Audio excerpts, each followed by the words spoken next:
As the saying goes, to avoid heated debates, never speak about religion, politics, or money. And we can definitely add speaking about crypto at the Thanksgiving dinner table to that list. Because if you're involved in crypto, it is very likely that the topic of crypto will come up at your meal, and it can turn into a very heated debate. You may think that people understand crypto by now, but this is not the case. Most people, most of the world, still sees it as a very risky and even a stupid investment. When you tell someone that a picture of a monkey sold for $1 million, they're going to think that you are insane. So I wanted to make this quick, short video to keep you guys prepared and help you avoid getting into any serious fights with your family or your friends.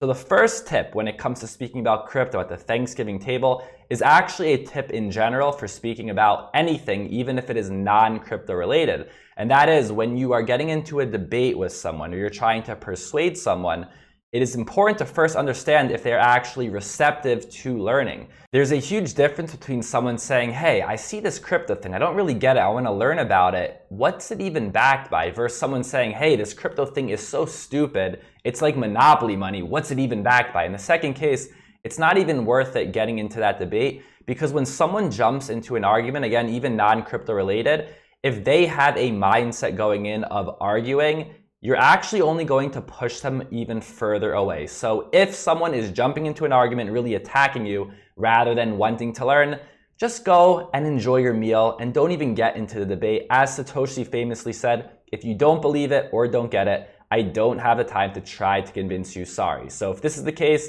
just go ahead and enjoy your dinner, because it's not worth it getting into these fights with your family or your friends. Now, tip number 2 is that if that person is actually receptive to learning, then it's time to get into an actual debate. But if you're going to get into debate, just make sure you actually understand what you're talking about. If you don't really have any knowledge in the space or any facts to bring up, just go back to number 1 and enjoy your meal. And also, make sure to be very respectful of the other person, because this is still a new space. So when they don't understand something, don't be condescending, right? It's a very new space still.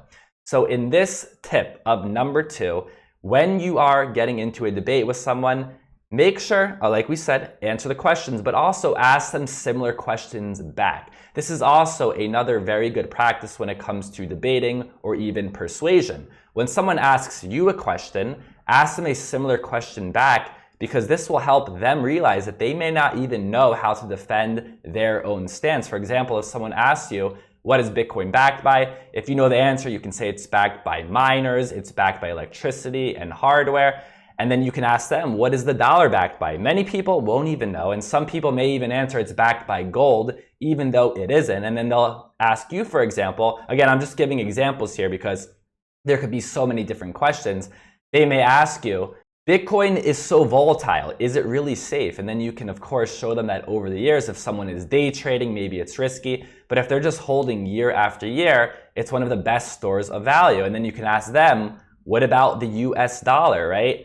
Why is everything more expensive now? Some people may not even know this, but let's say they do understand that everything went up, right? The price of groceries, the price of the Thanksgiving dinner went up this year. They may not know the answer, or maybe they're going to follow what they see on mainstream media from politicians such as Elizabeth Warren, who sent out this tweet, wondering why your Thanksgiving groceries cost more this year. It's because greedy corporations are charging Americans extra just to keep their stock prices high. Of course, this is an outright lie.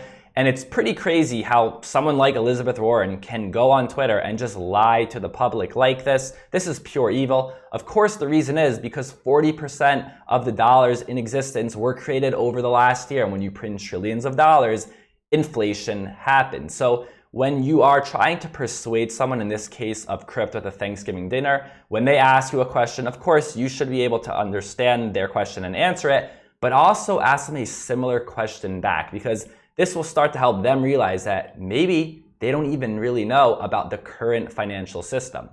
And coming in at number 3, probably the most common one, is that when you are speaking with family or friends that are actually interested in crypto, right? They actually want to get involved, but they have nothing in it yet. They're going to ask you, right? You may be the expert in the family. They're going to ask you, what should I do? What should I invest in? Of course, this will be up to you, right? Maybe you want to tell them about some crazy NFTs or some meme coins or some new crypto, right? But I'll tell you what I do, right? This is what I do. You can do whatever you want.